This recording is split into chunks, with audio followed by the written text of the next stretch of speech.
It's not your fault you don't like Shakespeare. The way we teach Shakespeare to children is the worst.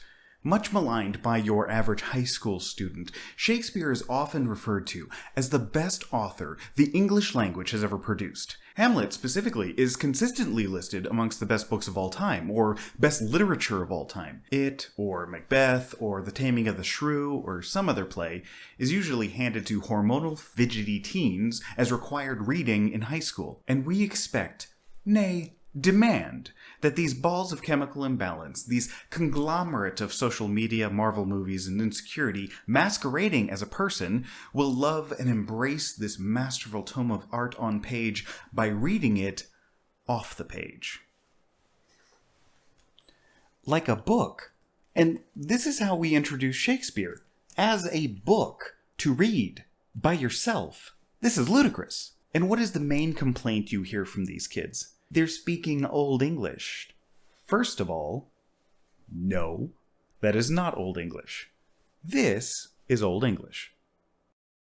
Vader ure, thu theat on heavenum, thith enorme jeholgod, to bekome thin riche, je wealthe thin wille, on jolthen swaswa on heavenum.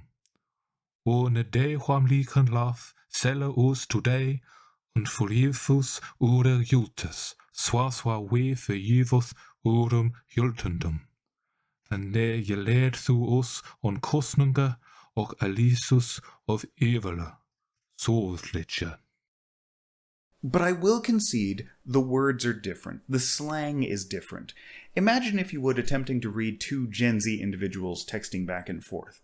It could tell an amazing story, but I only recently learned what the word riz was because I'm ancient and time is a predator hunting me to my inevitable end. As impenetrable as I found folks yelling the word cap for seemingly no perceptible reason, a younger individual reading, "Thou sodden-witted lord, thou hast no more brains than I have in mine elbows." Sodden-witten? What's that? Few students penetrate the language barriers or have the proper imagination to create the scenes in their mind from just reading Shakespeare. That's not how I learned Shakespeare. This is how I learned Shakespeare. Where hast thou been, sister? Killing swine. Sister, where art thou? A sailor's wife with chestnuts on her lap, munched and munched and munched. Give me, quoth I. What are these, so withered and so wild in their attire? They look not like inhabitants of the earth, and yet are on it. Live you, or are you aught that man may question? My father's a dramatic person. My father read it. No, not read. My father performed it for me. Voices, gestures, facial expressions, sly winks, and toothy grimaces. As a kid, he was bullied for his darker skin tone and accent. Hard to be the little Hispanic kid in school. Funny thing is, he doesn't have an accent anymore. Or rather, it's probably more accurate to say that he doesn't have that accent anymore. He has a deep bass voice, with crisp diction, high-level elocution. Oh, and he has endeavored to learn elevated vocabulary.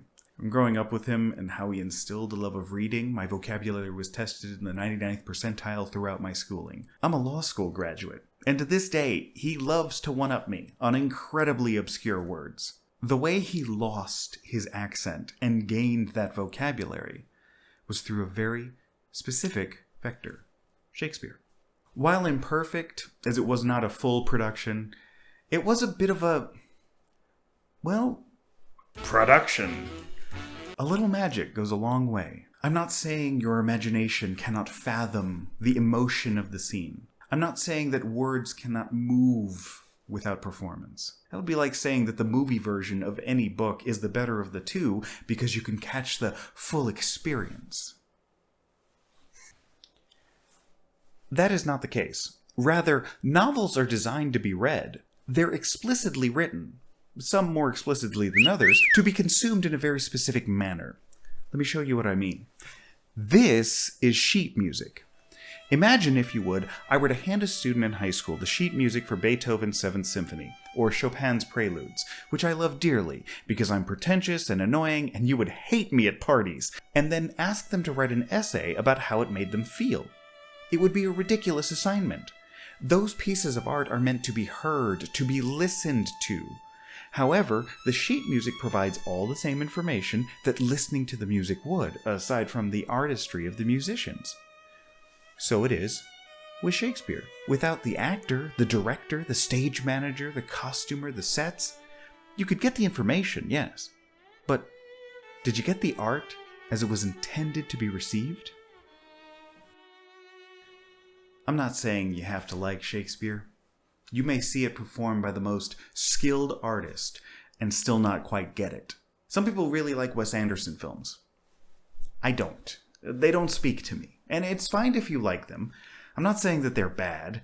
They just don't touch me with that white, upper-middle-class ennui. But when you give students a script of a play and ask them to read it and appreciate the art, I feel like you're asking kids to eat gazpacho with chopsticks and wondering why they don't seem to like soup. It seems like this truth should be self-evident. A book should be experienced as a book. Music should be listened to as music. And a play should be experienced as a play. Because for me, this is far less enchanting than this. Friends, Romans, countrymen, lend me your ears. I come to bury Caesar, not to praise him. The evil that men do lives after them. The good is oft interred with their bones. So let it be with Caesar. The noble Brutus hath told you Caesar was ambitious. If it were so, it was a grievous fault. And grievously hath Caesar answered it. Here under the leave of Brutus and the rest, for Brutus is an honorable man, so are they all honorable men. I come to speak at Caesar's funeral. He was my friend, faithful and just to me. But Brutus says he was ambitious, and Brutus is an honorable man. He hath brought many captives home to Rome, whose ransom did the general coffers fill. Did this in Caesar seem ambitious? When the poor hath cried, Caesar hath wept. Ambition should be made of sterner stuff. But Brutus says he was ambitious. And Brutus is an honorable man. You all did see that on the Lupercal I thrice presented him a kingly crown, which he did thrice refuse. Was this ambition? Yet Brutus says he was ambitious. And sure, he is an honorable man. I speak not to disprove what Brutus spoke, but here I am to speak what I do know. You did love him once, not without cause. What cause withholds you then to mourn for him? O judgment, thou art fled to brutish beast, and men have lost their reason.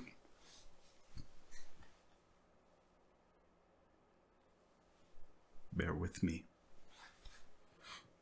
My heart is in the coffin there with Caesar. And I must pause till it come back to me.